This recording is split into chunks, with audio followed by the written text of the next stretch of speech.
All right, team. We are here today with Daniel Delby and Cameron Branch. Hi. We are doing a quick catch-up after Blazing Swan and the Pope Prophecies, a couple of conspiracies, as well as finishing with some listener ghost / freaky stories. Yeah. So we've covered what's covered. This episode is brought to you by Daniel Delby Merchandise, D+. So if you like my D+, jumper, there's a crew neck for guys and girls, and there's a pink oversized tee for girls or guys, but it will help support me. We don't discriminate here. We don't. No. It will help support me with my videography for Teach Comedy Night. So if you like the merch I'm wearing, check it out on the Spotify video or the YouTube. Hit us up and I will organise you one. I'm going to do $30 for shirts, and these are meant to be $60, but I can do it for $50. Fuck yeah. I've also got a calendar coming up. I can't wait to see that calendar. Oh, my camera died. But That's all right. Should we? we'll just leave it on you for the whole time. But this episode is brought to you by alltradescover.com.au. Delby, what are we covering them for? Sole traders. If you've got a individual business, it's aimed for tradies. But if you're a sole business, sole trader, and you need insurance, hit them up. They will give you a good deal. I can say that. Just let them know we sent you Hard Yarns, because they are our number one sponsor. Yep. And the more business we give them, the more money Branch you can get. I just sent one of my mates there with scaffolding stuff, so hopefully that's more money for us next year. Cheer, Marty. Yeah. No, I'll tell you something about that in a second. But this episode is also brought to you by Feed. They got collagen, they've got honey, they've got beef liver supplements, they've got organ complex supplements, and oysters. That's their most popular one. I haven't had the oyster one, so I might have to try and hit them up. They're listeners, they're part of the community, they're awesome, and they're local. Everything's ethically sourced, animal sourced. Bioavailable. And so the bioavailability is Biosexual. incredible. So get around them, Feed, get online. There is a code word, Hard Yarn, and you get 15% off. Cool. And this episode's brought to you by Goat Tape. Goat Tape, put it on your nose while you sleep. Put it on your mouth tape. While you sleep, while you're doing exercise, put the nose tape on. Increase your airflow by 35%, which obviously has a lot of health benefits. It helps you aid in recovery and great for cardiovascular extra. And for snorers out there, give it a go as well. Yeah, definitely it helps with the snoring. But thanks so much to all of our sponsors. Use the code word HARDYARN15. Hard Yarn, and you'll get a percentage off. Yep.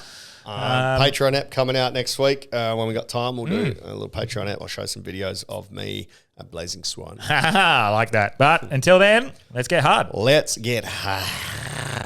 Welcome to Hard Yarns Podcast. I am fucking fat. Anything Chris White says, please disregard it. 5D is actually a state of being. It's a unity consciousness. That was Hard Yarns with me, Frankie Rose. So I'm going to throw it over to your co-host, Daniel Delby. And Cameron Branch. I would do this and then I'd gong. Free in attendance for the millions listening at home. Let's get hard.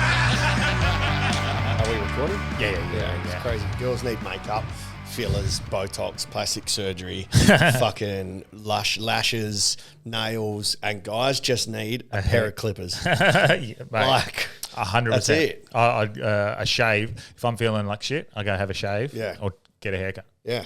That's Like literally, fuck. I drop I reckon I drop 5 years every time I get a haircut. Insane. Yeah, and like if it goes too long, the beard. Yeah. It looks fucked. Yeah, but if it's too short, I look like a pedo. Yeah. It goes somewhere in between. Yeah, you've got But my beard goes like it's almost the opposite of pride flag. It's a straight flag.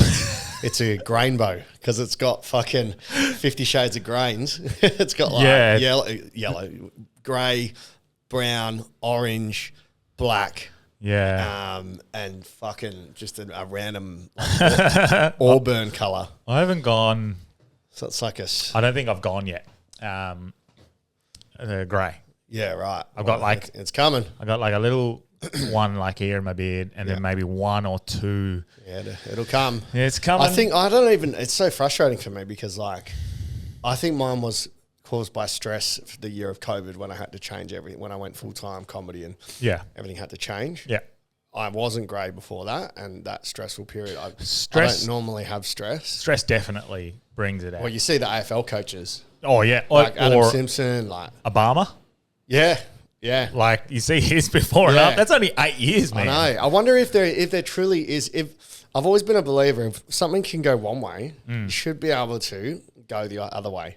The hardest part, like if it's a chemical reaction, if you bake a cake to get those ingredients back to the initial, Oils and stuff, maybe like essential oils. what to get it back? Yeah, Well, I wonder whatever the process is of it going grey. Apparently, like the melatonin, there's something in the skin cell dies, And then that. and it just stops producing the color pigment. So Oh, yeah, it would be interesting to see if you could like stimulate it with, I don't know, stem cells or something. But I'd never actually thought. I'd never thought about that. because the hair's growing, it's just lost its color. So Yeah. like, it's not like you're going bald. It's just that it's changing the color. So if you can figure out what's causing that color change and reverse it, I've been growing my chest hair now as well. yeah, mine's gone grey as well. Can't. Oh no! Yeah. Oh fuck! Well, I Yeah. definitely when that happens, I definitely won't. But Fuck. Well, it's almost see through, so it's not the worst kind of grey. But yeah, Yeah, but- I mean, people were like, "Oh, what this motherfucker used to shave his chest." Yeah, like I did. Yeah, I still but trim that's it. I used to trim it, but it was more like in footy we trim everything basically because when you get those massages, like, yeah. and you get the rash, Yeah. man. It's Or so even bad. tape, but anything. it was for tape for me, for my shoulder, for my chest. It's weird having half your chest gone with your shoulder strapping. Yeah. And then it just became a normal thing. It just graduated into like, Yeah. now I don't want to have well, my chest looks better when I've got the clippers on it. I think again, it goes back to the haircut. Everything's Yeah. better when it's just Yeah. trimmed and Well, some girls like a little bit of manliness, but yeah. But on the health thing, I didn't tell you about it before because I wanted to say it on the pod. I was a bit cautious of having this coffee because I've been on a pretty good health kick Oh, with Dr. Sally. with the you went and bought the Yeah, I bought a recipe book? Yeah, it's only $24. I recommend it, guys. I'll definitely get on that. That's super easy to download, but the recipes are so easy to make. Did she send it to you or did I put? Because I've I put it got in a the link. business card, and Yeah. I just looked up the link on the business card. But I if put the you- link in the show notes of that episode. So, So- go back and buy it. Like Yeah, I did the overnight oats, and like, I'm unreal. Like, What's overnight oats? everyone's, Bircher muesli. Yeah, you yeah. know, it's like that, but a healthy version. So it's Oh. got no glyphosate, no wheat. Glyphosate. Yeah. Glyphosate. It's got no wheat. So like, I had half a cup of apple juice. How did you source this? She tells you where It's to in source there. it. Yeah. Oh fuck. It's in there. So you just buy all the raw ingredients. Ah. And yeah, you put it in a bowl and Like you the leave it brands overnight. if you need anything. Yeah. Oh, It so good. doesn't have the brands, but it's got like what you need. Yeah. Okay, cool. So I made that, had that for the breakfast this For morning. $24. Hell good.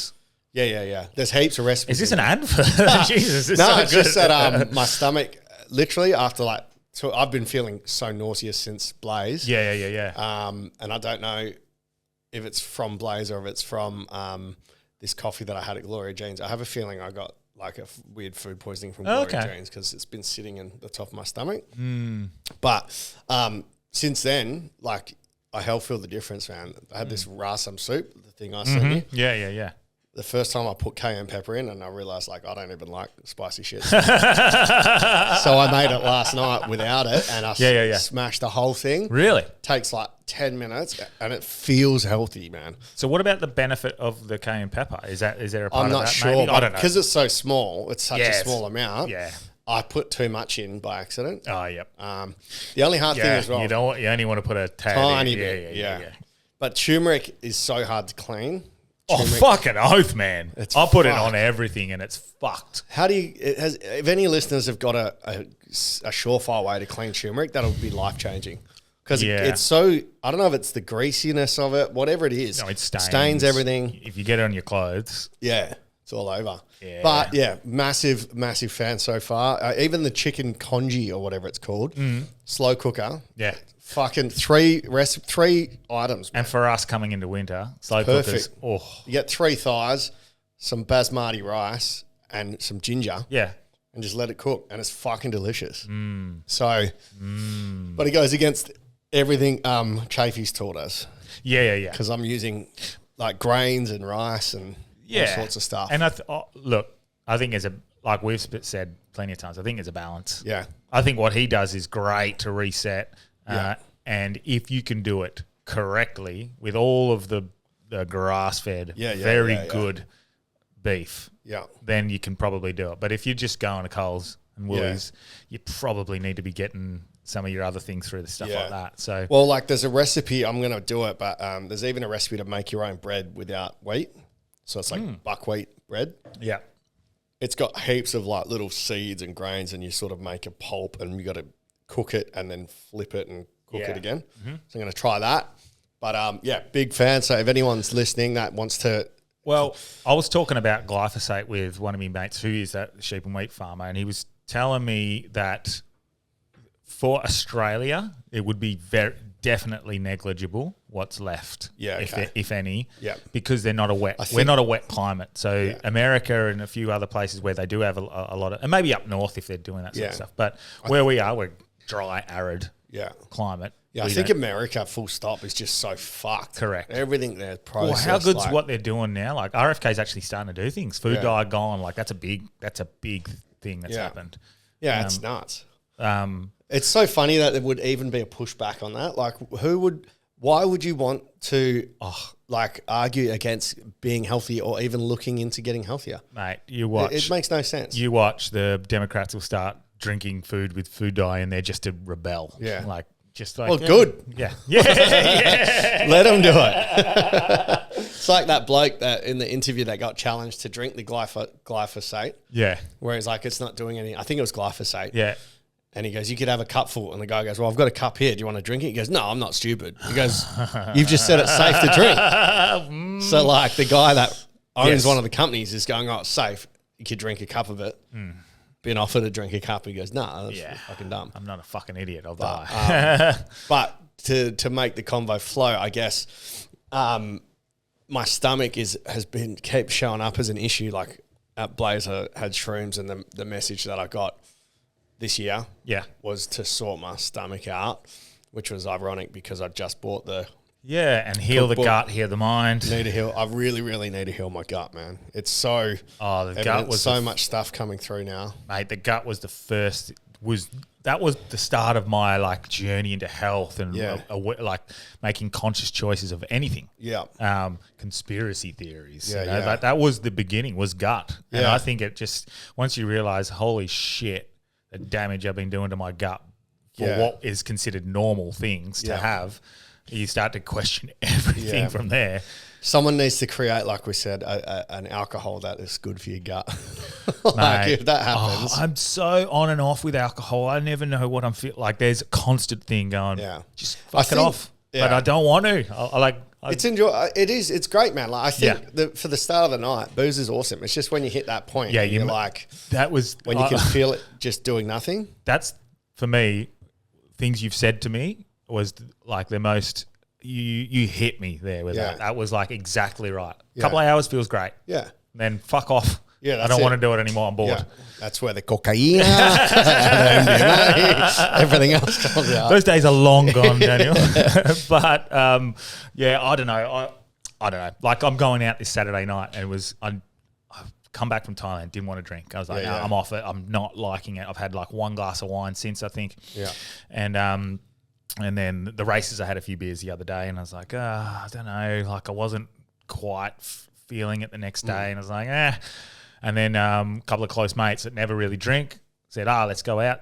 Yeah, it's aligned. You got to. And I was like, yeah, okay. And then I knew it would just be watch the footy, go home at 8 or 9 o'clock. And then one of the guys who's normally the one who goes, I'm going to head home, he was like, we could go to Fib McGee's for a few Guinness after and make a big night of it, strap me in. And I was like, oh, fuck, I guess I'm getting drunk. I've never had a mate said, let's have a big one at Fib McGee's. That was, for us, like parenting's different. Yeah, well, the Guinness nights are like a big, like that was an old thing for us, like where we would, all right, none of the guys are allowed to go chase skirt. There's 10 of us. We're sitting down. We're drinking Guinness. Gay. Yeah. We do a thing. Fib of a gays. So this is back in the day when Guinness was our punishment drink. Yeah. And still none of us had become seasoned drinkers of Guinness. And I remember the first night it was like you could buy out, and the last one left gets the rest. Right. Gets all the pot. All the money. What was the buyout? It was like $50. It's reasonable, like if you'd want to stop drinking. I'll do that first drink. I lasted a fair chunk. I should have just fucking gone in, but I can't remember who won it. But Yeah, you get the full. Was split the G thing back then? Oh, I don't know. I can't remember. We were very novice Guinness drinkers. But I'm saying, like, were you doing split the G that night, or you hadn't Nah, heard about it? No, yet? I hadn't even heard of it. Like I said, That's novice. half the reason didn't my even- mates drink. Yeah, is to good. try split the G, because at some bars, if you split the G, you get it for free, Oh, really? or you get next one free. Yeah, It's just not it. Look, I had one at the Woodvale about a couple of months ago. Woodvale Tab, which is like an English pub. Yeah. And you'd think their Guinness would be good. isn't it called the Moon and Sixpence, or is it? Used to be the Moon and Sixpence. I Sixpence. think it's just called the Woodvale, Tab. Yeah. And I went there for a pint or 3 or 4 drinks with a few mates. Same mates I'm going out with on Saturday night. And again, night ended at like 8:30. Once the footy was done, we're off. But the last 2 Guinness, I was just like, ugh. Yeah, right. So I think sometimes Aussie Guinness is not incredible. Yeah, okay. I don't even think I might have tried it once. I've had like 2 mouthfuls in my life. Took a while to get used to it. Yeah. But I love it now. It's a go-to. Yeah, well, I heard Fibber McGee's has one of the best steaks in Perth. So from what my Irish mates tell me. Yeah, probably. I don't know. I'd just go there for Guinness Yeah, right. and then get kicked out. Fuck. You're having too much of a big night there, son. Yeah. You need a boy out and fuck off. Speaking of Irish, you went down to Blaze, seen Ronnie. Yes. Talk us through Blaze. This year I don't think it was as magical for me personally as last year. Yeah, because you had a big experience last year. This was more Yeah, just fun, or just because I didn't know what to expect last year, and I went there and saw this just magical place that people Yep. of the communities come together. But I did do a few things different this year. I think I went on the Thursday night instead of the Friday. yeah. I had a motorhome, which was fucking way better than a tent. yeah, felt better. So much better. Like elite. Like I can shower. dude, that was a frustrating thing. I planned based off last year. Every day was 40 degrees. Yeah. You're covered in dust, like red. Yeah. All you want was a shower. Yeah, we This had a year- late summer last year, didn't we? Yeah. Yeah, and this year it averaged like 20 degrees. There was not much dust, so you didn't really need a shower. But the showers there were all working. Yeah. So like I've got this motorhome purely for the shower, Yeah. and the heater didn't work in it, so it was ice baths, which was fine. I didn't mind that. Yeah. But on the plus side, like not having to set up or pack down a tent, Yeah. I could just I pulled up, First world problems. dude. Pulled up, I'm set. Yeah. When I wanted to go, Yeah. fucking reverse. Catch you Gone. later. Yeah. That is, oh my god, it was so good. Like it was. How much was that for the weekend? Well, I was meant to go halves, but one of my mates couldn't make it. Oh, yes. So for undisclosed reasons. yeah, so it was $2,000. Yeah, fuck. It ended up being 2,200 and a bit, plus Yeah. your fuel, which is like $100 each way. And how do you go driving a trailer? Oh, it's not a trailer; it's a motorhome. Oh, really? Yeah, piece of piss sick. to drive. Oh, It's just easy. like driving a four-wheel drive. truck thing, yeah. But oh my god, I had a quarter of a tank of fuel on the way back, Hmm. and I swear there was like a fuel station close by, and That- I got down to reserve fuel, flashing in the middle of nowhere, going fuck. Yeah. I had like 5Ks to go, and it just Yeah. rolled into the Yeah. fuel station. I was like, thank God, I did not need to be stuck No. fucking an hour away from a fuel station. So next time I'll fill full Yes. fuel Yes. on the way there. But yeah, the Thursday was kind of cool. Like it was great seeing my Blaze fam again. Like they're the biggest bunch of legends, and not. Yeah. It's just everyone there's just so nice, man. Yeah. Like it's just So, again, real brief explanation of what So- Blaze is for those who haven't, or our international essentially listeners. it's like a Australian version of Burning Man. Yeah. Except like I feel like I don't know. I can't compare it to Burning Man, but the ethos. Yes. There's principles there. I think there's 13 principles: radical self-reliance, radical self-expression, but like look up, clean after yourself, accept everyone. All these basically like hedonistic / like utopian rules of Yeah. what society should be like. About like love and unity and respect. Yeah, like know what if someone's on their own, invite them over. Yeah. All this like cool shit, right? So Yeah. you get to Blaze and you have to do the welcome ceremony, which is you going through the portal. So each step of the welcome covers 3 or 4 of the principles, and the consent is the biggest one. Like they keep pushing consent, like it's crazy. Everything's like consent. You can't take photos of anyone. Yeah. Like you can't pull your phone out, take a photo, because if someone's in it that doesn't want to be in it, they could be having a full gremlin moment. Yeah, or like yeah. They might be there. So like that was a huge one. So kept pushing consent. So essentially it's good because it forces you to not, I think I've got like 4 photos. Yeah. And 3 of them are me talking to myself on the camera when I'm fucked up. Yeah. Like I don't know if I posted it. I was wearing a like a bright flashing Christmas tree jacket, and I remember like not wanting to disturb people, so I was like quietly trying to sneak past, and then I looked down. I was like, oh, cunt! Like Was this shrooms? that was yeah. And I was like trying not to disturb, and I looked down, and I'm fucking like flashing like a Christmas tree. Must be a beautiful experience though. Like, just, Oh, it's unreal. Yeah. Oh, yeah. So for people that don't know, so you go there, there's no money, there's no commodities, you have to gift everything. So everyone sort of, there's all these different theme camps where there's stages and workshops during the day. So you might do meditation, you might do like arts and crafts, you might go play music. Like there's all this cool shit. I did confessional there, which was awesome fun. Did ya? Yeah. Oh, yeah. So I sick. set up confessional. That was loose. One of the confessions was from my crew. Actually, no, it wasn't from my crew. It was from I won't say his name on here, but he's a comedian. Yeah, you'll know him. And it's not Ronnie. Yeah. I hit a kangaroo while having a wank. I was like, what? Hit a roo while having a wank? And then they came forward. I was like, so you were driving, having a wank, and hit a kangaroo? I hope it's that, because otherwise you've just gone and fucked a kangaroo mid-wank. But he was driving across the Nullarbor having a wank, and then hit a kangaroo. Oh my God. And then one of our other campmates got sucked off by a creepy crawly. So that was, I was like, wouldn't you rather be in a sucking apple? So that was fun. That's cool. And then... yeah, the rest of it was the burn this year was I actually stayed around for it because I didn't you know. And what do they burn? Whatever the effigy is. So last year's effigy was a big wooden swan, which is really cool.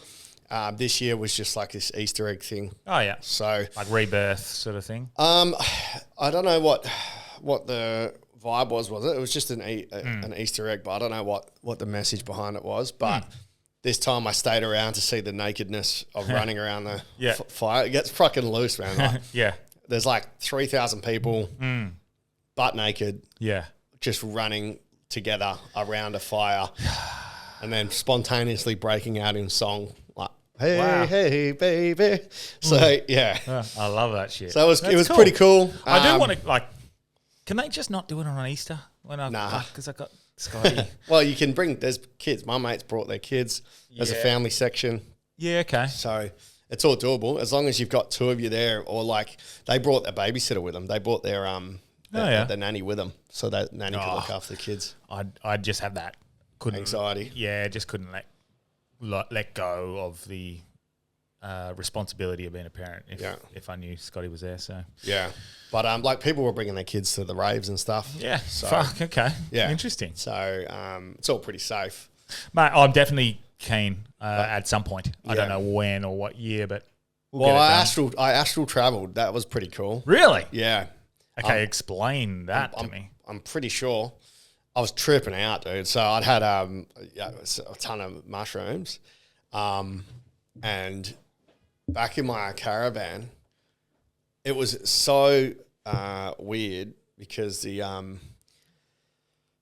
was traveling through. I learned that time wasn't linear. Mm-hmm. So like I'm seeing every memory I've ever had all at once, and all the people I know. I was visiting them, and I kept just going, "What, like out loud, what the fuck?" Like for about 3 or 4 hours, and just to trial it, to test to see if I was actually astral traveling. When I got home on Monday, I go to Troy, man, I fucking astral traveled on Sunday night. I saw you and a girl, I won't say who it is, at my house, and I was like there. I could see yous there. And he's like, what the fuck? Yeah, we were here. He was like, what we were doing? I was like, well, you were doing, like, I won't say what they're doing. And he's like, yeah, we were doing that. I was like, yeah, I swear, man, I was astral traveling. Like, I wasn't I was everywhere all at wow. once. I was everywhere all at once. So I don't know if I was tripping or maybe like that was a memory implanted in me. But yeah, I was traveling through time and I learned that time wasn't linear. It was happening. Yeah. And I was everywhere at the same time. And I was trying to make sense of it. And logically at the time I was thinking I'm either experiencing time differently. Yeah, you've moved to the five. Four or five. Five, yeah. Or every memory I have, because my what's it called, the Recall? No, the default mode network. Oh, yeah. Because that was switched off. Yeah. I think maybe my brain was just having all these connections without order. Yeah. And I could, yeah. So, But I was in all parts of time, present, past, future, experiencing everything at once. It was really, really, it was awesome. But I was like, it's foreign to you. I was verbally talking to myself going, oh, what? Yes. Oh, what the fuck? Like, yeah. And then I ended up chatting to myself as if I think I realized that my consciousness and my body were two different things. Like who I am and my consciousness was two different Your things. vessel, yeah. Yeah, like I really felt that disconnect. Okay. And looking in the mirror, Yeah. I was like seeing like my body as me, but not Yes. my inside. I was like, oh, this is just my vessel kind of vibe. Yeah. This is my vehicle to Yeah, transport so my consciousness. and my consciousness, I remember saying to myself over and over, you need to treat yourself better, treat yourself better. Don't be so hard on yourself. And because your body is the temple for your consciousness, and if it's not looked after, you can't. Yeah, and I kept look after my that guts. I conscious- kept hitting my stomach, going, "Fuck, you need a sweet Wow. stomach." So That's cool. it was cool. Yeah, it was cool. Because that's how they that idea that you're trying to communicate there. That's almost uncommunicatable. Yeah. It's an experience. Yeah, And yeah. it's, I've had and that it could be experience. like who knows? It could just be lots of pre-planted ideas that we spoke about on the pod over time, and like I've just experienced it. But at the time, it was. But seeing Troy. Yeah, it was real strange. I feel like that's validation for it, but then also that's like because we can't verbalize what we're feeling and seeing at that point. Like Interstellar does it very well, where the 5D beings create the Tesseract, which is a physical dimension for us to be able to understand and navigate 5D. So that's sort of what it is, floating around in. But how you describe that? Yeah. Without actually, it's a knowing, isn't it? Yeah, it was just a weird knowing, but also like I could have just been tripping balls. Like, yeah, I've started just because it's Blaze doesn't mean it's a magical place. I know, but I think the mushrooms. It's not necessarily because it was a Blaze. Yeah. I think the mushrooms are like a transport to breaking realms. Yeah, I hadn't done it for like a year as well. I hadn't done shrooms for like a year, so yeah, I haven't done them since my journey. Yeah, I haven't definitely felt want to do it needed more. to. I want to. But can't abuse it. It's the one thing. It was like, oh, this is cool. Like, I had a few on Saturday night, and they were the golden tops or golden teachers, the ones that I had the breakthrough last year. Yeah, and that made me withdraw again and just go inwards. But then the next night I had a different strain. It was more fun and than the astral traveling and like. So I'm going to Rufus, for example, in November. I know I'm going to do shrooms that night for fun. Is that in Perth? Yeah. RAC? Yeah. That'll be for fun. Yeah, cool. That allegedly. But that'll be cool. That'll be cool because they got good light show and all that. But I do want to. I just want to. I want to go back. Not for work. I just want to go back and have a chat. They were so insightful. Whatever the mushroom gods or entities or whatever I met in there, my inner self, whatever the fuck it was. Yeah, they were fun. They were cheeky. Yeah. How cheeky are mushroom entities? I still haven't seen any or faced any. Didn't you have gremlins or something once? Or? Oh, they were the jesters. Yeah. Yeah. But I couldn't see them. They were like on the outskirts of my vision, and I knew they were there, but they were fucking around with me. Grace showed me. She's like, "Oh, this is stuff you got to look at when you're on shrooms." Like, she's got these saved things to one day look at, and I was looking at these things, and one of them came up, and I was like, "That's exactly what I saw, almost like the what I described as almost like an octopus like creature, but not an octopus, like this morphing sort of creature that was almost gelatin or Yeah. whatever the fuck it was. I miss that guy or girl or whoever the fuck it was. I miss them. Maybe it's the Indian god Geisha or whatever, the elephant one. Elephant one. Right. No, this was R1, remember? R1? That's right. But yeah, I mean, I read an interesting Reddit thread about the DMT experience and the mushroom experience of. They think that since Terence McKenna spoke about all the DMT entities and the beings, there was a big explosion of people seeing them. Whereas if you had never heard of Terence McKenna or the mechanical, any of that, people would never trip. Like everyone's experience was, no, I'd never met things. I'd never met any elves or mechanical beings. It was always just the regular like geometric trip. Yeah. I think that because you've pre-primed yourself with all these stories of people that trip, your brain convinces itself that it's going to see these things. Because one of the Reddit threads was saying like, I saw this thing and then I was like, well, no, this is my brain making it up, and then bang, it changed. It's interesting because I can't remember having even heard a mushroom story. I'd heard DMT stories. Yeah. But I'd never heard a mushroom story. But maybe I had subconsciously. Yeah. I can We see never that. know. But I mean, I had no idea what I was going to experience with mushrooms that first time. It's cool. Like I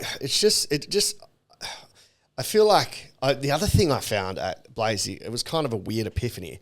Humans put too much emphasis on the physical and the traditional and the tribal things. Like, it was beautiful. The second burn is like there's a temple and people put in like all the stuff they want to let go of. So there's like rest in peace things. There was like domestic violence victims. Yeah. There's all messages. And then they burn that on the Sunday. Yeah. And that was quite incredible because the Saturday burn is like this full like wild celebration. Yeah.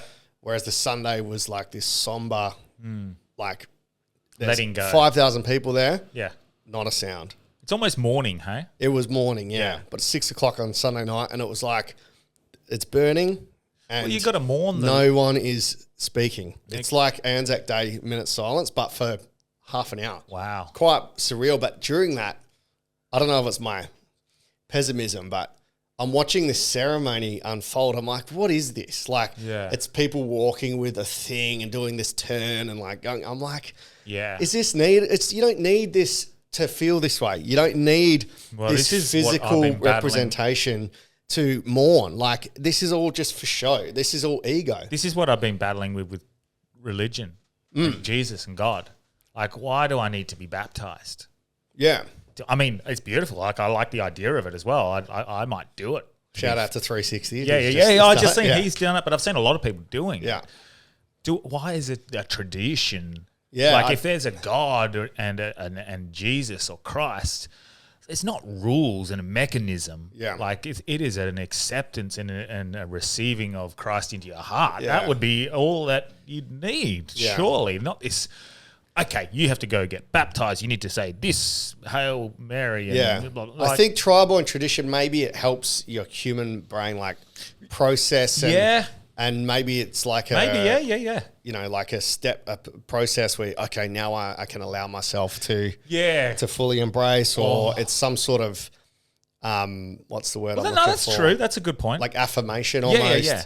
But because our brain can't acknowledge what we're learning or accepting, so this ritual, this process helps us understand that this is what there's rituals all through human history. Yeah, potentially. And like, I get that. Part of me is like, maybe I just felt, I don't know what the feeling was, but I was like, this is all a bit silly. It's a bit for show. You don't need that. Yeah. You don't really need to do these fucking like tokenistic things. Yeah. To actually feel, if you want to mourn, you don't need to burn a fire and mourn. But maybe again, it's symbolism of it's something within the environment, and you're like connecting with your. I think it's what you just said. Yeah, it's like our brains can't process the understanding of that sometimes. So having a physical representation of like, I am burning. Yeah. I can let go of this, and I'm burning it, and it's gone now, and I've let go of it. Maybe that's as simple as it is. You know what? Like, now I say it out loud, I think there's some traditions or rituals that are silly. Not silly, but more like tokenistic, and then there's some that are absolutely necessary to go through the steps of grief. So, like for example, a funeral. For Miss Mac next Wednesday, that will be a way for people to come to grips with. Oh, they're actually gone. Yeah, I have a chance to pay my respects. Like. Yeah, okay, maybe like things like that. So I don't know. I don't know where I stand. That was just kind of the thought that was going through my head that night, and I was like, it's a bit ego. But then now I reflect on it. Maybe like we do need these. Well, there are things. silly ones like what you just said, like walking and turning in a certain direction and whatever. I think that's silly. That's just nonsense. But maybe that's tradition. Maybe it's respect. Maybe it's just like upholding traditions of the ancients or whatever. But yeah, I agree. Like heart. That's what matters, surely. Yeah, but it was cool. Like either way, it was still fucking pretty cool. Yeah. So yeah, nothing else too crazy at Blaze, but just a good like bonding experience again. Love that. Next year, I'm going to aim to do more of the daytime stuff because you're so like wrecked in the day. I might talk to Steph about that and see if I can come down. If that's because even if you come like Friday, Saturday, and go home for Easter on Sunday, that's all doable. You know. But if you're there, you might as well do the whole thing. Yeah. But right. I don't know. I'll consider it because it's more for me. The thing is, like you my don't even daughter loves it still. You don't even need to like do anything. At least like you don't need to do mushrooms or you don't need to drink. You could actually go there and do all the daytime things. Yeah, and just experience a community of love. And there's stuff for kids during the day. Like there's stuff for Scotty to do. Like yeah. Anyway, I'll consider that. But yeah, fuck, that's pretty cool, man. Yeah, it's definitely something I want. And when you got that last minute saying, I've got a ticket, I was. Yeah. Fuck. Yeah. I was wrestling with myself. Yeah, as soon as I put it up, sold in a minute. Oh, really? Yeah, full refund. Okay. So, but I saw an interesting speech by a guy talking about Jesus and God, how people think that Jesus has been sent by God to help you reach God, but really Jesus was sent here to teach you that God is already within us. Yeah. And he was an example of God being within us. Within us, yeah. So... Well, that's what I've been writing in those whatever meditations. That's exactly what I've been writing. I wrote that yesterday about the apocalypse. Yeah. That's a good segue for the last pope. Yeah, it is. And we can get into that. But I agree to a point because I do like it's this new age spirituality versus this acceptance of Christ and God and stuff. Like I see pros and cons in both, but like for me to say, it's within. Yes, it is within. But I think, and this is the dream that came through so vividly to me the other night, like fucking, I can't explain. This was being yelled at me, let Christ in. So accept Christ into your heart. Not necessarily like there wasn't like this become Christian, don't become Catholic. There wasn't anything like that. Just let Christ, and that's the consciousness. Receive that title. Well, that I wrote in that article yesterday is that Christ is not his name. Jesus Christ isn't his name. He was Jesus of Nazareth. Christ is the title given to someone who becomes the anointed one who is embodying the divine. So his mum and dad, wasn't Joseph and Mary Christ. No. Wasn't even Joseph. Whoever. Yeah, so Christ is a title given. Yeah, right. Earned. Yeah. Earned. But I think since I've met God last year, I've been more open to it and accepting of it. Yeah. I still need to read the Bible. I think I need to read it so I can actually. Jared Thomas gave me one, so I've got to get stuck in it. I just haven't had time. And I think it's better to. In my opinion, I think it's better to go to church than not to go to church. As someone who doesn't go to church, I'm saying this. I think it's better to go to church than not to. But I think Catholicism, and I think the church has been hijacked. Oh, 100%. I mean, of course it has. Rome, why? And this is where it will come into the prophecy of the post. But Rome has become the authority of God. This is your access to God, to Jesus, and that shouldn't be held by any authority or any man. Correct. So even that, like the whole, I'm baptized Catholic from when I was a kid, but like for the person to marry you, to be a guy that's not allowed to be married and then speak on the sanctity of marriage doesn't make sense. It's like, would you learn how to fly a plane from a mechanic or would you rather a pilot? A lot of these rules, I think, I think, and I've spoken to a lot of people about this recently, that I think the biggest pushback against God and accepting God and Jesus has been religion itself. Well, because of what happens to the kids that go to church. Well, but like just as in... Yeah, the dominating force and the the 100% sanctity and certainty that your religion is the religion, Yes. and the other religions are not right. Like, it just depends where you're born. Yeah. So that does. Well, let's talk about that because The last pope, man. This thing, before you tell me about it, Yeah.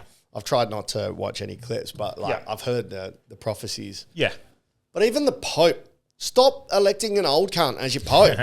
Pick a dude in his 40s, and you won't have a new one every 10 years. Yeah. Well, this is the last one anyway. So Well, 112. There's been 112 popes, which was prophesized. Yep. And it was also. I mean, I'll go through a few of it in a second, but it was also the halfway point was 422 years. And from that pope to the next pope, there would be another 422 years, and that would be the end of days. But who's prophesizing this shit? A seer, an Irish Catholic seer, who just came across this. Like, he came to Rome to, for whatever reason, I'll go through this in a second, and he just got a vision. And he wrote down these, I think it was... So we're trusting an Irish schizophrenic potentially. it was 112, well... You'd think so, except everything happened what he said. So, Right. Did it, or have people revise history to make it look like it has? like it's not been 100% perfect, but it's been very, very All right. close. But I'll be quiet and you share with me and the listeners what the goal is. and I'm not going to touch on this in this part of it, but the One 412 thing better than a Catholic priest. Yeah, but the 22 years, the next 422 years finishes at 2027, Right. which is The aliens. well Isn't that the year the aliens are meant to be? that is actually as well. Wow. Okay. So, but anyway, that's when the unveiling is meant to the end of days is here. So we are in the end of days as per the prophecy I of the don't Pope. believe that. We've always been in the end of days, but continue. I don't know if we have. Like, we haven't had it on this scale, and people have gone, "Oh, it's the end of the world. It's the end of the world." But actual people of faith suggesting this is the end of days, that's never really been the case. And this is where we see... Well, I'm sure religion have said Christ is returning, and people have lived their life saying that. Well, You know? Christ is returning, but not him. Yeah. And that's the message Will that's there be been someone lost. else as Christ, or Christ inside of all of us? Yes, Christ Yeah. consciousness, Christ, the understanding, the receiving of Christ, the receiving of God, like the understanding of the inner wisdom. Like anyway, we'll go into this. That could also be considered blasphemous. What I've just said, like there's parts of the Bible that suggest that what is his name? I can't remember the wording, but basically the devil will disguise himself as God and give you wisdom, and he'll give you two truths and one darkness and sort of thing. But the prophecy of the Pope. So firstly, before we talk about the prophecy of the Pope, I'll talk about the apocalypse. And I've posted it yesterday, the definition. But the apocalypse is about awakening, not annihilation. Originally from the Greek word apocalypsis.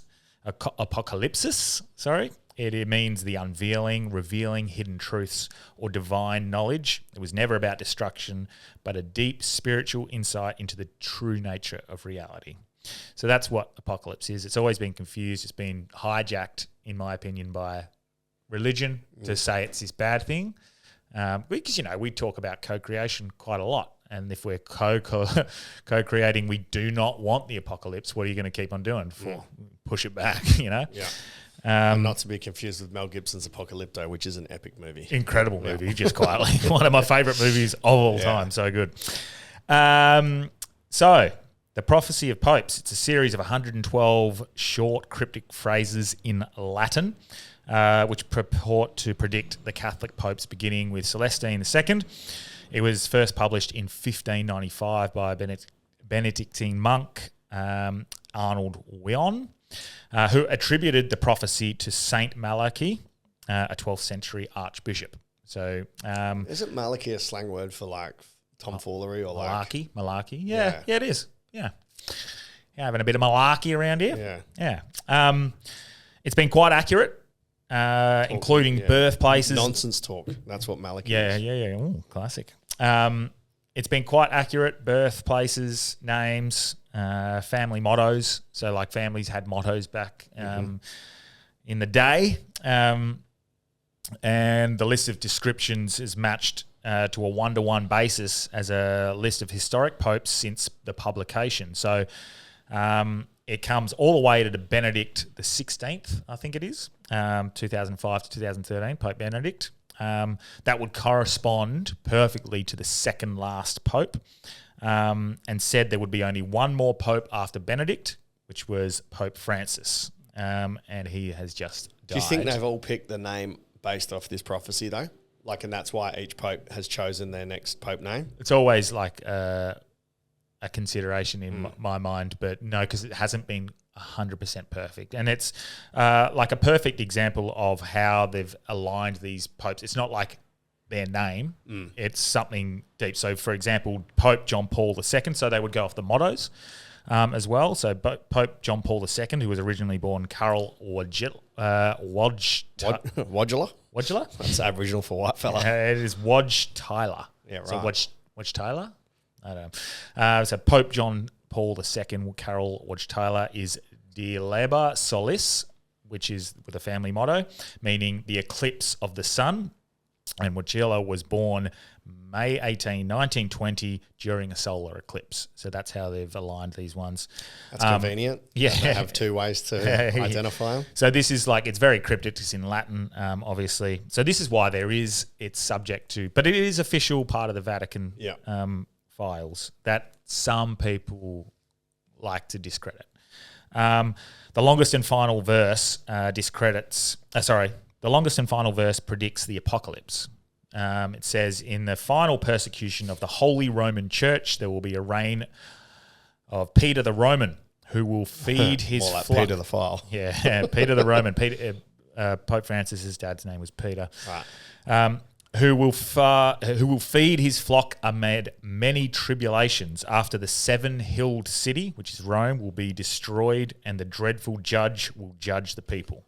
So is that just predicting the fall of the Catholic Church of power, and of God? This is exactly what I was leaning to. So I don't think destruction literally means fiery rain. Yeah. I feel like it is the fall Vatican. of Rome. Yes, correct. And the holders of God, Correct. Yeah. So That wouldn't be a bad thing. No, don't think. this is exactly right. This is why I think the apocalypse is here, and this is the end of days, and it is the unveiling. The fall of Rome is hopefully Unveiling or unveiling? unveiling, unveiling, same. Yes, the revealing. Yeah. So if we refer to, and this is just going back to what I had in my meditation. So I said, this is random, because I didn't know about this prophecy of popes. So this is quite interesting. I said, these are the end days foretold, not to be feared, but to be celebrated. The end days have been misunderstood. The chaos that comes before peace is part of a universal law. The final exhale before the plunge into a new way of being. As the veil lifts, it will become clear to all. All there ever was is me and my own experience of what we call the universe. And when the lightness fades, you cease to experience from that perspective, and so does the universe, because the universe is a product of consciousness, not the other way around. We are all co-creators, and when we realize this, we see clearly our conscious experience is the universe, it is the source of energy, it is God, you are it. So Rome, or the Vatican, or the Catholic Church would have you believe that to find God, you have to go through the church. Yeah. If we realize we are God, Rome is no longer our access to God and loses all power. And so I believe that we will see the destruction of Rome, not as a literal destruction, but a fall of its dominion over man and authority of God. And with that, we will see the return of Christ, not the physical embodiment of Christ, but the way of I Christ. feel like that makes the most sense. Like, to stop this disconnect between a man being better than us because of their rank in the church, whereas God and Jesus should be accessible to everyone, no matter if you've got a Vatican or if you've got a hut. You can receive the love of Christ however you want to receive it, however you want to call it. Because, like as I said, Christ is not a title. Christ is a title, not a name. It's a title given to those who reach a level of enlightenment.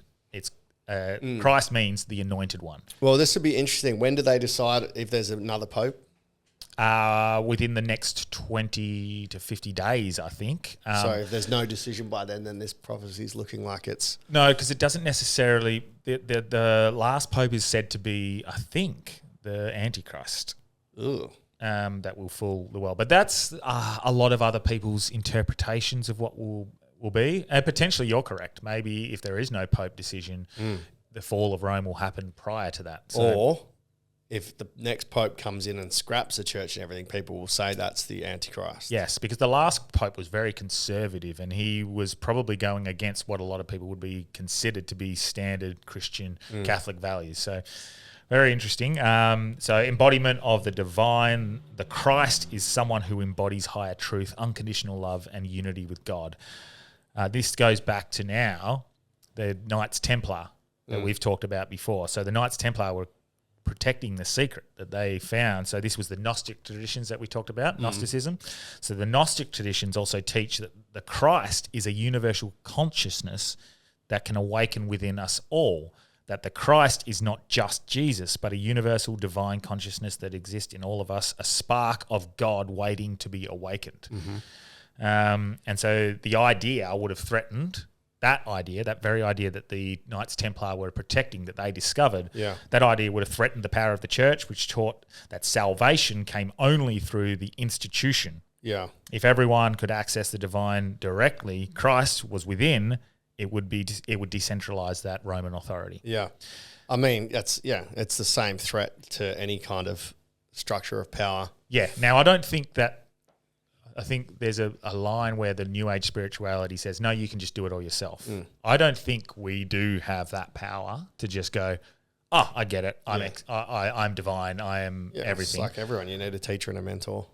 You would correct. And I think that mentor is Jesus. And so if you learn his ways that he taught and accept him into your heart in that regard, not necessarily in a spiritual way, however you want to receive it, but the lessons that he taught, I've been actually reading the Bible, less the Bible and more Jesus' teachings. You're like, fuck, man.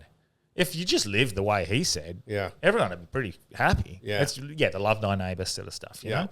Well, that links in that Knights Templar protecting a secret or whatever to be revealed.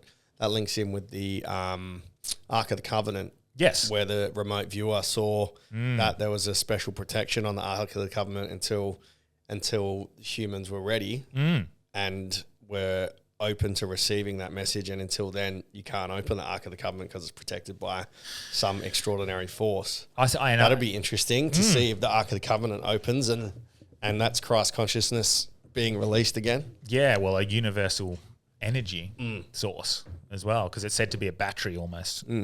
But this also comes into Mary Magdalene, and the Sacred Feminine was another secret that they were withholding. Some say the Templars uncovered the scrolls of oral histories claiming that Mary Magdalene was Jesus' wife.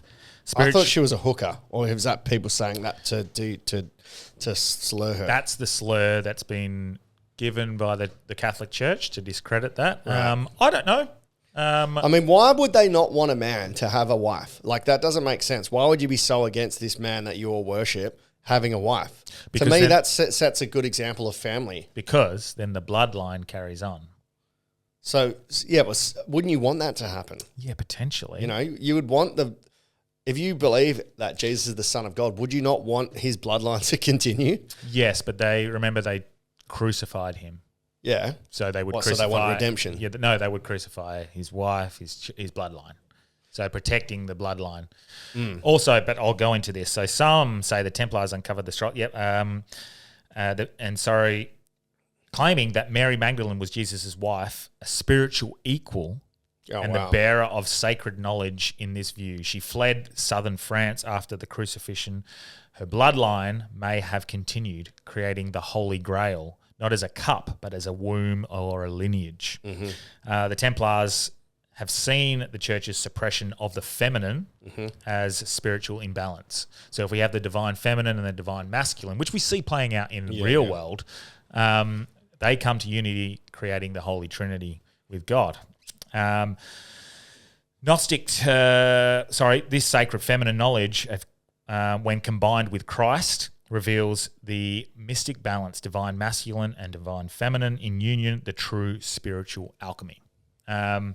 Gnostic teachings hidden beneath the Vatican, Gnostics taught that the world is a trap of illusion, a matrix. The true God is within, and salvation comes through gnosis, inner knowing, not obedience. Okay. Oh, all that makes sense. Yeah. The Templars may have found Gnostic scrolls in Jerusalem, perhaps even Solomon's temple, and learned that the church had altered and suppressed much of Jesus' teachings. Yeah, I mean, that's human nature, isn't it? Yeah. So, Well, to remain in power, to remain the central authority to God, if the man who is going around preaching the way to God is through yourself and through inner knowing and through tapping into this, what he had created, a Christ-like embodiment, and that... Well, it's like what Netflix was to the blockbuster industry or what Uber was to taxis. So it's just a disruptor and you lose the power and you lose the centralization and the control. And so the core secret that was being hidden, I guess, and then this is what would be the I guess the knowledge that we earn. This is the unveiling, the giving of what was the apocalypse? What was the definition I said? The unveiling of hidden truth. Unveiling of So the core secret, the hidden truth, would be that divinity is not exclusive, external, or institutional. It's inner, universal, and awakening now. That's the revelation an apocalypse might bring. Not fire and doom, but the unveiling of our true divine nature. Yeah. I mean, if there is a God that created us in his image, he's not going to light us on fire. You know, wouldn't he rather reawaken us, you know? So the Pope prophecy, it seems to have aligned over the years to lead to this one point. So I have seen this trend almost of returning back to God, people pushing Jesus.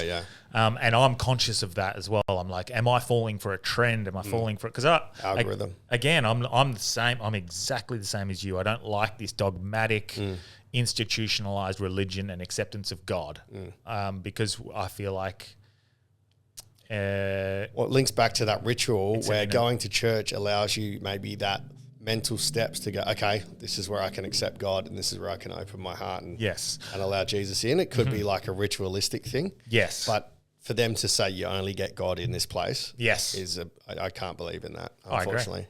So and that's the same with me, and I do believe that the only way to receive that, I don't think it's like a spark that you can learn. I think it's a spark that you can receive and let in, and that goes back to that dream I was having. Did I mention it earlier in the episode? I can't remember. About the let Christ in. And it's not Jesus. Well, maybe it is Jesus, but like Christ, like the embodiment of what that is. I'll tell you, have I told you that funny teacher story about where Jesus lives in you? No. Fuck, so good, man. I posted it. So in Adelaide, they were doing religious education and the chaplain said, Jesus lives inside of you. Jesus lives inside of you. And then this autistic kid starts going, no! I'm like, what? He goes, I don't want him inside of me. I don't want Jesus to live in me. Get him out. Oh, my God. Oh, fuck.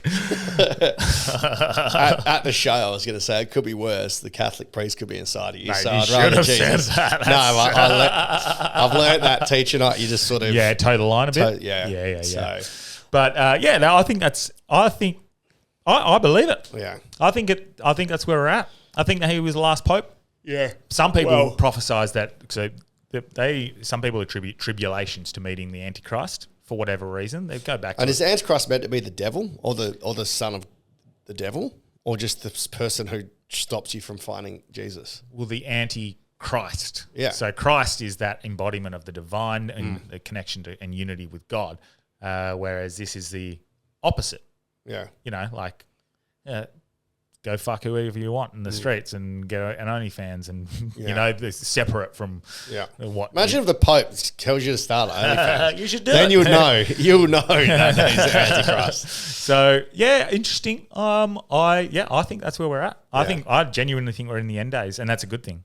Yeah. Well, I hope so. I hope that we all have a 4D, 5D awakening. I think it can't be bad for the world. I don't think it'll be like a snap awakening. I think this is just the beginning. We're seeing unhidden truths. We're seeing I look at things like what's happening in the world with, we see, the Pope died obviously, and depending on who you would like to believe with that, he's gone away from Catholic traditions, which is not great. But anyway, He's died, but also on the same day, Klaus Schwab steps down as the head of the Yeah, WEF. but he's been replaced by another devil. Yeah. That fucking lizard eye motherfucker. That doesn't think that water is a human right. That's insane. That's insane. But, are we seeing these people being held accountable, or are they just like, okay, you served your purpose to get what we wanted done. Now we're going to throw you to wolves. Well done. Thanks for your service. Why is Klaus Schwab, has he stepped down for a reason? Yeah. He got done So he was stepping down, and then it was found yesterday that he was actually he's being investigated for misconduct with funds. Wow. What a surprise. What a surprise. Which Elon stopped the money going there as well, just so we're clear. Wow. So, very interesting what's going on there. But I do think that financial misconduct is just such a petty thing that's going to be thrown against him. Yeah. Whereas so many worse things that could be Well, put he's against. had crimes against humanity. Surely. Correct. So that I think they'll slap him with this. He'll pay some ridiculous fine, and then they'll be like, "See, who's been held accountable?" And just throw him to the wolves, and that's his release back into the. You've served your time for us now, and we'll replace you. Yeah. That's what the next guy apparently, like, I don't know, bro. Oh, mate, horrific. Yeah. But from what I've seen, it shouldn't even, the World Health, after COVID, the WHO should just not be respected or acknowledged. We should be pulling out of that as Australians. Yeah. I wonder if they're the ones who made trumpets of Patriots, a trumpet or what trumpet of Patriots, yeah. I wonder if they would remove. I think I'm going to vote for them. They're the ones with the best policies and the best promises so far. I had her on the other day, one of the things, and Clive Palmer is going to come on at some point when next time he's in Perth and he's got time. So that's pretty cool. They seem like coming on. Yeah, I mean, they seem like their policies are looking after the Australian people. Well, what I did like about what Melissa said was when she said that, look, I agree with your policies mostly. Like, I look at your policies, and your policies are your policies, so I'm going to run on them. But if there's a grey area, something that comes across that I don't want to vote on, am I going to be given the freedom to be able to vote no against this? And they said, yep, you are not here to toe the party line. Oh, nice. So she's part of the Trumpets Patriot. Yes. Is it Trumpets she's of Patriot? Trumpet of Patriots. Trumpet of Patriots. Now, That's it. so the Trumpet of Patriots was actually formed like 3 or 4 years ago. It's not a Clive Palmer thing. They're not running Is it off. a line to Trump? No. Oh, it was. I thought they were doing that too. So the name, and Melissa explained it at the start of the episode a couple of weeks ago. So if you go back and listen to her episode, a fucking awesome episode as well, as a listener who aligns with a lot of things we're thinking as well. So that was kind of cool. But she said that it was, I can't remember, I want to call it the Federation something party. And because of logging a name and stuff like that, they had to change the name. And so someone changed the name to Trumpet of Patriots in 2020 or 2021, and they've only actually just recently put Clive Palmer in as a part of that party. It's not like Clive Palmer goes, I'm going to run on the Trumpet of Patriots idea. So he had Palmer party, and now he had the United, was it? United Australia? I think it was. Yeah. And anyway, he had that party, and it's no, he can't do that anymore. Yeah. So, yeah. Yeah, right.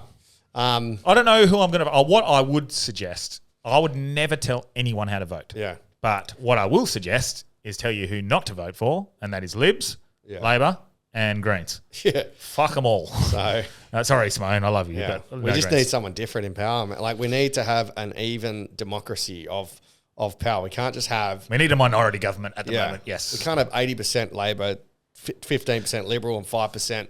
We need to have an actual democracy. Yeah, and this idea that your vote is wasted is stupid because we do need those seats to be able to cross-examine, like we've seen with the misinformation bill. If you have those people within those seats, they can then vote against it, and then we don't just get bills rammed down our throat. Yeah. What the issue is when the both teams, the Libs and the Labor, align on something, and then no chance. They wreck us.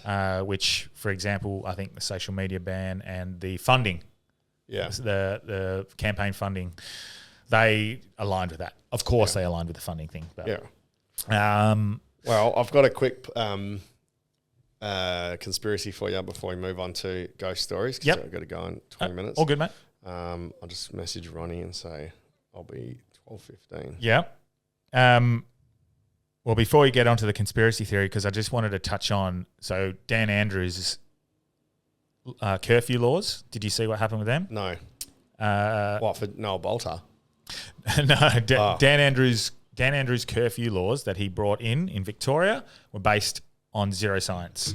Oh, yeah, I saw this. Yeah, and he said in the press conference that this is based on health advice. Yeah. So we're seeing this didn't he say I trust the science? Yeah.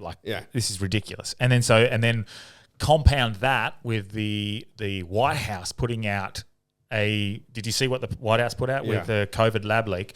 The issue, people will go, oh, who cares where it came from? Like, let it go.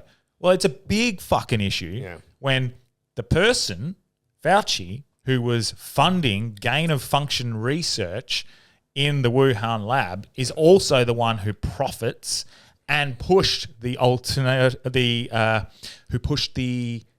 way out, which was the vaccine. So if he's profiting and pushing this other way out from something he caused, there's a fucking massive issue. Yeah. So that is like we need to go back because I tell you, he can't do anything. He's been pardoned. Well, this is right. But if you were someone who was towing the line, didn't know what you were going to do, and then you found out the person who caused this disease is also the person who's going to profit and push the way out of this disease, you'd probably go, "Oh, that's a bit of a conflict of interest," and you'd get pushback. Yeah. So that's a big thing. That's Well, I was more concerned with the fact that you got censored and struck off social media for suggesting otherwise. And now there's no remuneration. Yeah. So for me, that's a bigger issue when you are suppressing the truth. Well, truth always wins, Daniel. But you have a conspiracy? Just a real quick one. I like these. I saw it the other day. Disney one. Yeah. They think that the movie Frozen Oh. was made by Disney specifically to get rid of the Google searches for Disney Frozen head Walt Disney. So to stop the cryogenic searches for Walt Disney's head, they said they made Frozen. So really? Frozen Disney, and it wouldn't be Walt Disney's head. It would be the movie that would come up. And then someone else commented, yeah, that's why Let It Go is the number one hit, because you need to let go the conspiracy theory. And they put it in plain sight. Yeah. So I don't believe that, but I think that is extremely fortuitous. Mate, I don't put anything past Disney. Yeah. They're fucked. Oh, dude, the fucking the Snow Woke is insane. Oh, mate. I'm never going to watch it. I should watch it just to see how woke They've ruined Marvel for me. Yeah, why? By making a black Captain America racist? No, they wokeified the whole Marvel. It's on the way back. It is on the way back. But every time I think they're back, they go back down. They pulling me back in. So I think what they're doing, though, I think it's that working their way back out of it, and you have to conform to old storylines that were started because that's how they work. So I think they're trying to weed it out slowly, and they're making up for lost mistakes. I hope. Woke culture. I'm fucking glad that we're killing it, man. Oh, it's done. I'm so happy that's done. That is just fuck off. Even like in the Blaze thing, like they're like, oh, I saw someone wearing it was like an Arabic headdress. Oh, and they're like, oh, if this is meant to cause offense. Well, fuck up, bro. Oh, no. Just don't be offended. Let them wear what they want and fucking shut the fuck up. Oh, I agree, mate. It's And then people are like, yeah, there was Indian headdresses and all this. And then someone from a different culture was like, well, someone wore something from my culture, and I was actually quite happy to see them embracing things from my culture. Yeah. So like, shut up, white people, man. Fucking losers. Mate, cultural appropriation is the biggest bullshit ever because you know what? It's never the actual culture that's offended by it. Yeah. The best clip, if you ever get a chance to go watch it, is the guy who dresses in the sombrero and goes to the Mexicans. Are you offended? No, and good all outfit. the white uni students are offended. And then he does another one for the Chinese. I think he dresses in like a Chinese hat or like a Japanese kimono. I can't remember the other one, but fucking like ridiculous. No one cares. I was about to do the Asian accent there, but no, you look very nice. nice. It's great, yeah. So look that up. It's epic. All right, so let's finish off because you don't have long, hey Daniel. Yeah, okay, cool. Minutes. So, my screen's gone off again. Oh, it goes off every half an hour, doesn't it? Yeah, there we go. All right, so ghost stories. We haven't done these for a while, and a couple of our clips went bonkers again. So we got thousands of ghost stories. So I've just picked a random few, and we'll read some, and maybe we can read some in a few weeks again. Something happened to me the other day. Ghost-like? Yeah. You had a ghost pop out behind your head? Oh, yeah. All right. So This is a very good ghost story, actually. We were about to make a payment for a trip to Thailand. I got a really bad feeling on the day I was supposed to finalise our trip, so I changed it to the Whit Sundays. My husband thought I'd gone nuts as I was the one who wanted to go to Thailand. The hotel we were meant to be staying in ended up being in the middle of a tsunami and many people lost their lives. Doesn't matter. Whoever you are, I'm sorry, but death is coming for you. If we learned anything. I've watched Final Destination, that documentary, many times. I'm sorry, but it's coming for you. Yeah, that's cheating death. It is. But do you think getting that feeling is the way to cheat death? It's potentially. Mm. Yeah. Okay, another one. That was a good one. I like that one. This one, okay, I like this one. One morning during World War II, my nan had woken up with such dread that she wouldn't let my excited dad and uncle go to the town cinema to watch a film. A lone German bomber got separated and flew over the small town and dropped all its bombs, killing everyone on High Street. My two uncles' best friends, who they would have sat with, were both killed. So he got a feeling that they were going to be bombed? Yeah.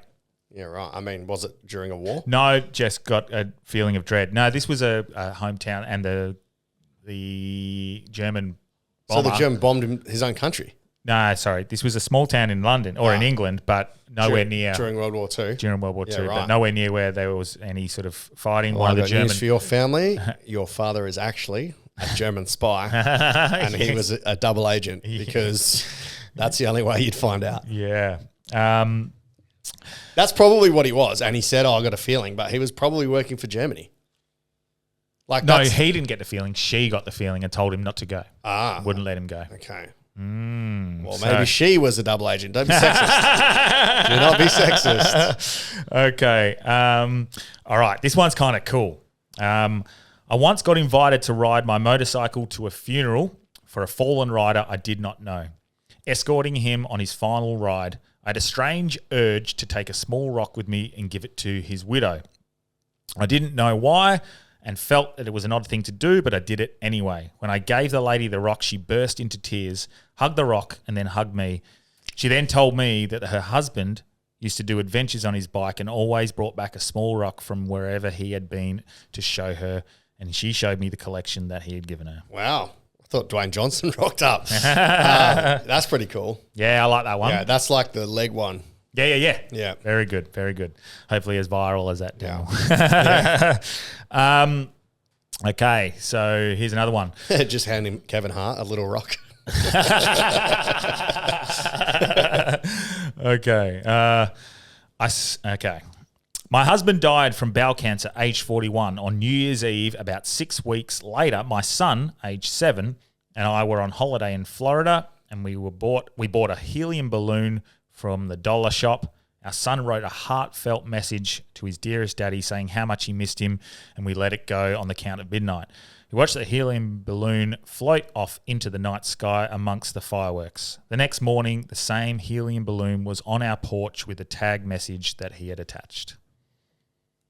Oh, so the mesh is the kid attached. Yeah. I thought you said the dad was like, no worries, mate. Yeah, here you go, mate. Yeah, that's pretty trippy because how often does a helium balloon come back to where you let it? Never. Yeah. Yeah, that's great.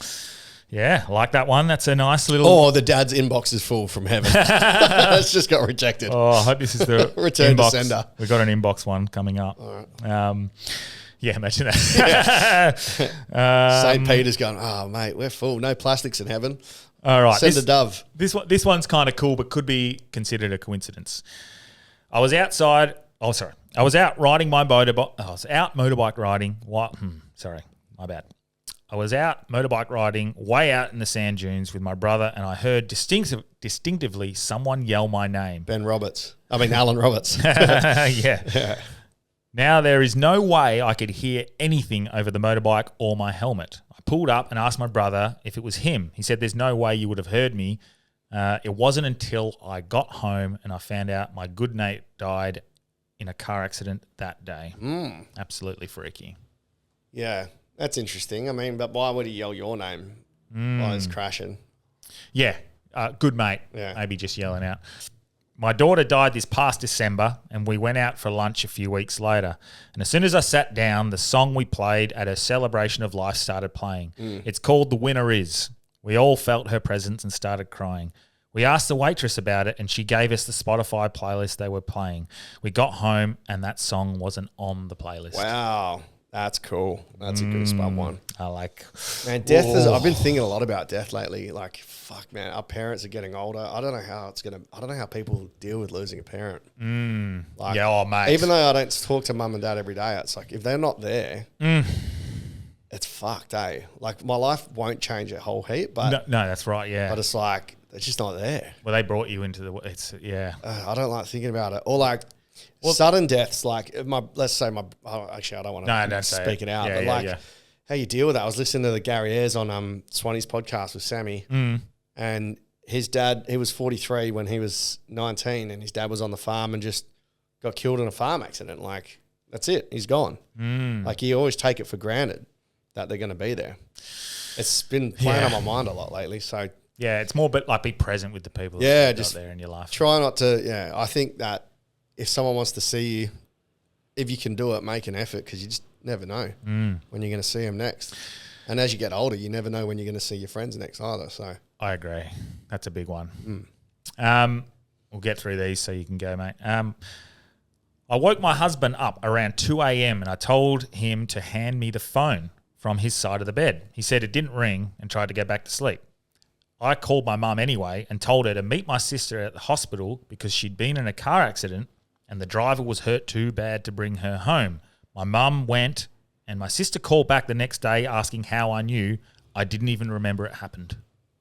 So she asked that... She called her mum without even knowing it was going on. Yeah, right. Okay. Bit weird. Yeah. Bit weird. My husband's grandpa was on the second floor of his house on one end of the hallway. My husband's grandma had just walked out of the room into the hallway. Grandpa looked right over her head, smiled and said, "Is that you, Frank?" That's his brother who died just a few years prior. Then Grandpa crumpled over and died of a heart attack. Oh, fucking hell. That's awesome. That's sort of like, it's a bit creepy. Yeah, or it's the best practical joke ever. Fuck. You're like, yeah. You know, you feel a heart attack going, "Oh, is that you, Jesus?" Boom. That's one of two things. That's he's seen him and gone, "Oh, fuck." It's caused a heart attack. Or he's seen him and it's taken him. You hear that so much. Like, the anecdotal evidence is overwhelming that your loved ones will appear to help before you pass. You die, yeah. All right, do you want to tell yours? Or not? Yeah. The UK Big Brother celebrity edition. In the house, David Bowie's ex-wife was in there. And there was another contestant who didn't know that it was David Bowie's ex-wife. Yeah. So they brought the ex-wife into the diary room and told her that David Bowie had died, right? So it was her ex. Yeah. She came out sad. And this other celebrity in the house like, "What's wrong?" She goes, "Oh, David's dead." And she goes, "Don't tell anyone, but David's dead." And she's sad, right? So she's referring to her David Bowie ex. Yeah. This person didn't know she was married to David Bowie. There was another housemate called David Guest who was feeling sick and was asleep in the other room. So she starts freaking out, going, "Oh my God, David's dead," telling all the housemates, "David's dead." Everyone's like, "What the fuck?" And then she didn't even go to check on him. Then they all went in and they're like, "No, he's right here." She's like, "What? Why would you do that to me? Why would you do that?" Oh, no. She's like, "What are you talking about?" She's like, "You told me David's dead." She's like, "David, my ex-husband." So there's this big thing. Anyway, David Guest gets out of the house. Yeah. And he's like, I think it was a performer, or a Broadway, or a musician or something. And they decide to do a tour called David's Not Dead. So he's going to tour David's Not Dead. A month before the tour starts, he died. Oh, no. What? And Oh my they still did the tour called David's Not Dead. But he was dead. And Oh. he couldn't join the tour. Oh my God, no. That's fucked. That's really bad. Talk about jinxing it. I mean, yeah, that's exactly what it is. You've jinxed yourself. Fuck. Oh my God. That's a good one. Oh, it's a belter, hey. Okay. This is good because you've just been. I was at a festival camping with a bunch of people I'd never met before. Prior to the festival, I had the impulse to get 9 keys with different words in them, and I strung them around a necklace to hand out as gifts. One of the guys in my camp was having a very hard time because his brother had committed suicide earlier that year. He was Dutch. There were rains and his tent was falling in and he was losing it. I happened to bring an extra tarp and cover the tent. After we covered it up and a double rainbow came out. A double rainbow came out, and I had the impulse to give him the last key. It said strength. He broke down crying and showed me the tattoo on his wrist. It said strength in Dutch. Oh, wow. He had just gotten the same tattoo that his brother had had. Oh, that's awesome. That's one of those ones. Something else is happening. I like that. Speaking of strength, man, look at Andrew Hamilton, bro. He's fucking shredded, bro, for his fight. He's lost so much weight, man. Jesus, that's He's in good. Beast mode. I think this is the last one. All right. My brother committed suicide. My father was already deceased, and I was distraught about his death and whether or not he had found him in heaven. A few weeks later, on my father's heavenly birthday, I woke up to an email from my brother in my inbox. Top of the inbox. Obviously, I was shaken. It wasn't new. It was an old email we had exchanged a few years prior after my father had died, where I expressed how much I loved him and appreciated all he had done for our family after my father's death. So, this 5-year-old message from my brother responding back to me saying how much he loved me lands back in my new email feed on the day of my father's birthday, just as I'd been wondering whether or not they were together. Oh, wow. So I missed the point. The brother died. Oh, wow. That's awesome. That's like my mum's one where Ding Dong, the Witch is Dead was in the email. Yeah. That's a good one. That's a banger. I like that. But there's just, we got thousands and there's a lot of good ones in there. So maybe AI knows this shit and it's so far advanced. And it's getting bots. That it would do, it Mate, would do if it wants to give us the algorithm push, it can. Yeah. But AI would be that advanced to know brother's dead, dad's dead. Oh, I can do this for that person. Especially with the new quantum computer. Oh, yeah. Anything you want to plug before we finish up, Daniel? Yeah, I really need people to buy tickets to May 17th, Astor Theatre Teach Comedy Night. Even if you're not a teacher, you'll enjoy it. I've sold, I think, 470. So I've got 500 to go. So I'm halfway with 3 weeks left. So it'd be great to sell that out. So Should get quite a few coming again. I hope. Previous. It'll be totally different to last year's show as well. And the new games you've got? Yep. Yeah, so that's fun. that's awesome. Yeah, all interactive. And then Confessional May 10th. We've only done 12 tickets. It is the best show. Like, it's the fucking best. Okay. Confessional, me and Cam McLaren, May the 10th, Friday, upstairs at Regal. And then I'm doing my solo show, #The Ick, which won't be on again until next year in January. So if you want to come check me out, doing my thing, then May 10, May 16, May 17, I've got all my comedy shows. And I'm also doing a comedy show at Bayswater Hotel if you live out that way on Thursday, May 15th. So 4 more shows in Perth. And then Sunday Singles on May the 4th. But May the 4th be with you. Yes. So that's it. I'm going to plug this at the start. If you like my jumper, D+. Yep. If you want some good D. I've got a bunch of merch. So D+. Fuck yeah. It's there's heaps of different meanings behind it. DD are my initials. I used to teach special needs where that was the best grade that they could get. It's good D. So if you like this and you want to support me and my teach comedy, this will help pay for my videography. So send DM to Hard Yarns or at Daniel Delby. And there is a pink oversized tee for the girls as well, D+. So, love it. Or guys, whatever. Yeah, I'll get one off you. Yeah. I'm also, we've got to get Cam McLaren back on. I fucking love Cam. I messaged him the other day just saying how proud I am of him. Yeah, nice. What he's doing with his quiz and stuff like that. He's fucking killing it. Okay. Doesn't have time to get on. Yeah. Bastard. Yeah. He's just so busy. I've got nothing to plug. Nothing coming up. Facebook's monetized, so share.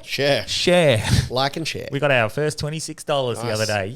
More than Insta. 26 US, so I don't know what that converts to. Probably about $40. Yeah. $3,000. But cool. That's Killer. it. All right.